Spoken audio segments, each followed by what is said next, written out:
조선 선조 24년, 마을에 신목이라 불리는 소나무 아래에 매일 앉아있는 노인이 있었습니다. 비루한 행색으로 늘 혼자 중얼거리며 나무 아래 앉아 글을 쓰는 노인을 마을 사람들은 광인이라 생각하였습니다. 바다 건너 온 자들이 산과 들을 점령한다. 바다는 붉게 변하고 국문이 닫힐 것이야. 왜 하필 저기서 저런담? 냅두셔요. 정신이 나가신 게지. 하지만 이듬해 봄, 모든 사람들이 미쳤다고 한 노인이 말은 현실이 되었습니다. 무장한 왜군들이 부산포에 상륙하며 임진을 하는 시작되었고 바다는 피로 물들었습니다. 노인이 소나무 아래에서 쓰던 예언서의 이름은 송화비결. 광인으로 불리던 노인은 500년 뒤의 한국의 미래는 물론 중국과 북한에 관한 미래까지 이 송화비결 내에 구체적으로 기록하였습니다.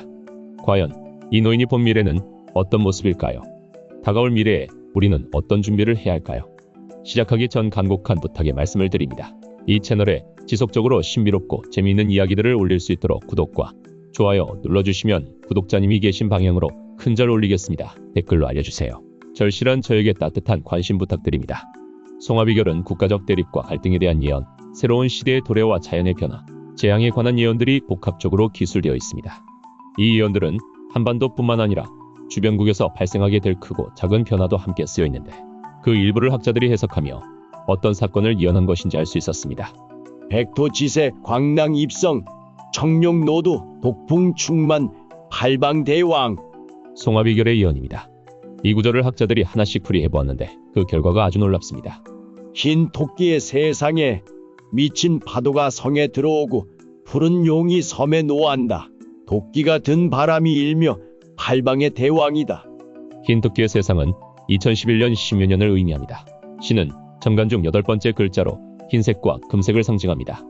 미친 파도는 강하고 거센 파도를 의미하며 푸른 용이 섬에 노한다는 구절은 인간의 힘으로는 막을 수 없는 큰 자연재해가 섬에 일어나게 된다는 뜻이며 도끼가 든 바람은 재해로 인해 독과 같은 것이 퍼진다고 볼 수 있습니다. 마지막 팔방의 대왕이라는 어떤 곳도 막을 수 없다는 의미로 해석될 수 있는데 이를 종합해보면 이 구절은 2011년 동일본 대지진이 일어나 일본에 큰 타격을 주고 세계를 공포에 몰아넣은 원자력 발전소 파괴를 예언하고 있습니다. 뿐만 아니라 많은 이의 목숨을 앗아갈 질병에 관한 구절도 찾을 수 있었습니다. 동토 후군, 건군 역전, 봉국 단교, 혈산 고골. 동쪽의 땅에서 검은 구름이 피어나며 질서가 뒤바뀌어 큰 혼란에 빠진다. 나라의 교류는 끊어지고 피와 뼈가 산을 이루게 된다. 학자들의 분석은 이러합니다. 동토는 한반도 동쪽의 대륙, 중국을 의미하며 후군은 병은, 즉 전염병을 뜻합니다. 건곤역전은 이 전염병이 초래한 대혼란의 시기를 말하며 이로 인해 나라들의 교류가 끊어지고 폐쇄된다 말합니다. 피와 뼈가 산더미처럼 쌓인 모습은 많은 사망자가 나오게 됨을 뜻합니다.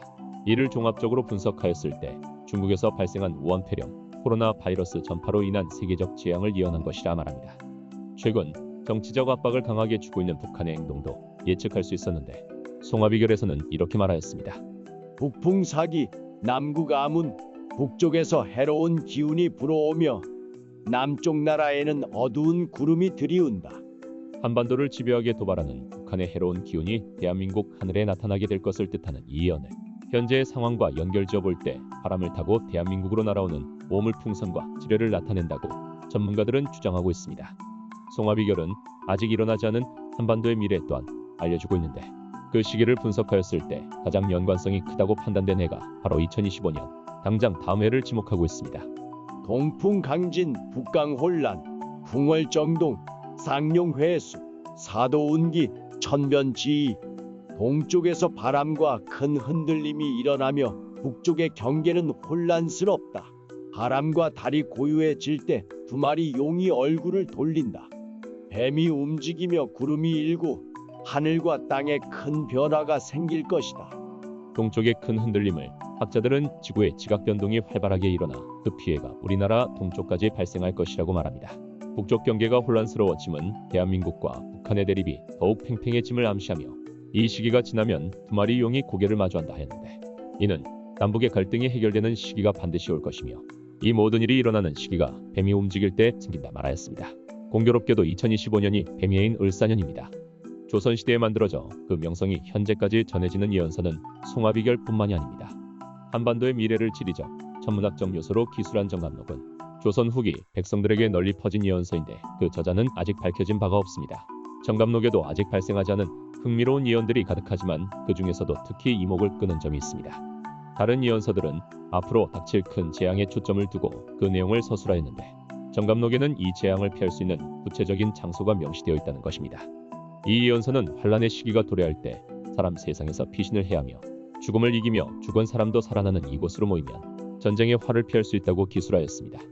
살아있는 자가 오면 당연히 살고 먼저 죽은 자들도 이곳에 있으면 살아나지만 나중에 들어오는 이들은 살 수 없다며 미리 위치를 알아둬야 한다는 강한 경고의 메시지를 남겼습니다. 이 피난처는 십승지라 언급되었는데 구체적인 장소는 다음과 같습니다. 경기도는 가평과 양평 두 곳이 있으며 강원도는 평창, 정선, 철원으로 세 곳을 제시하였습니다. 충청도는 충청남도 아산을 꼽았으며 전라도는 전라남도 구례와 광주를, 경상도는 경북 문경과 경남 거창을 언급하여 총 10곳의 요충지를 알려주고 있습니다. 이 선택받은 10곳의 공통점은 고도가 높고 험준한 산맥을 끼고 있는 지역이라는 점입니다. 깨끗한 자연과 풍부한 인적 자원, 근처에 물이 흐르고 있어 재앙이 닥쳐도 안정적인 생활이 가능한 곳이라는 특징이 있습니다.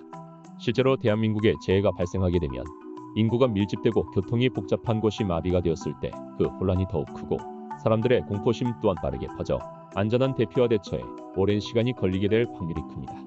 정감록은 이러한 사태를 미리 예견하여 미리 피난해 있으면 살 수 있지만 늦게 들어오려 하면 화를 피할 수 없다며 말하고 있는지도 모릅니다. 한반도에 기록된 예언서뿐만 아니라 전 세계의 예언가들이 2025년을 대혼돈과 격변의 해로 지목하였습니다. 대표적으로 16세기 프랑스 예언가인 노스트라다무스는 2025년에 거대 국가들 사이에서 큰 전쟁이 일어나며 이는 사회적, 경제적, 국가적인 재앙들을 초래하고 많은 이들이 죽고 혼란에 빠지게 된다 예언하였습니다. 불가리아 출신의 맹인 예언가인 바바방가는 끊임없는 자연 재해와 질병으로 전 세계인이 고통받는 해가 바로 2025년이며 이를 넘어서기 위하여 인류는 새로운 기술과 치료법을 개발해 고난을 이겨낼 것이라 예언하였습니다. 불의 고리가 움직이는 시기가 도래한다고 말한 미국의 예언가 에드가 케이시는 2025년에 태평양을 중심으로 그 주변국이 큰 규모의 지진과 해일, 화산 활동에 휘말리게 될 것이라며 피해가 큰 국가들을 몇 곳 꼽았는데 가장 피해와 손실이 큰 나라로 일본을 지목하였습니다. 실제 일본은 2024년 4월부터 크고 작은 지진을 지속적으로 겪고 있는데 점차 그 주기가 짧아지고 강도는 커지면서 구조용품과 비상식량으로 가득 찬 가방을 챙겨두고 현재까지 불안에 떠는 가구가 대부분이라고 합니다. 수많은 예언서와 예언가들이 말하는 앞으로 지구촌이 겪어야 할 격변과 대재앙의 시대는 단순히 발생국가 한 곳의 문제가 아닌 전 세계적으로 영향을 주고받을 수 있는 진정한 글로벌화가 맞춰진 단계로 보입니다. 나비의 날개짓이 큰 태풍을 몰고 오는 나비효과처럼 사건이 일어나는 계기는 정말 사소할 수 있으나 그 피해를 수습하기 위해서 얼마나 많은 나라의 도움과 지원이 필요하게 될지는 아무도 모르는 일입니다. 오늘은 조선시대부터 내려져오는 한반도 예언서인 송하비 결과 2025년을 지목한 세계 예언가들의 의견을 들어봤습니다. 오늘 영상이 흥미로우셨다면 꼭 구독과 좋아요 부탁드립니다. 여러분들의 클릭이 저를 춤추게 합니다. 저는 다음에 더 좋은 영상으로 찾아오겠습니다. 시청해주셔서 감사합니다.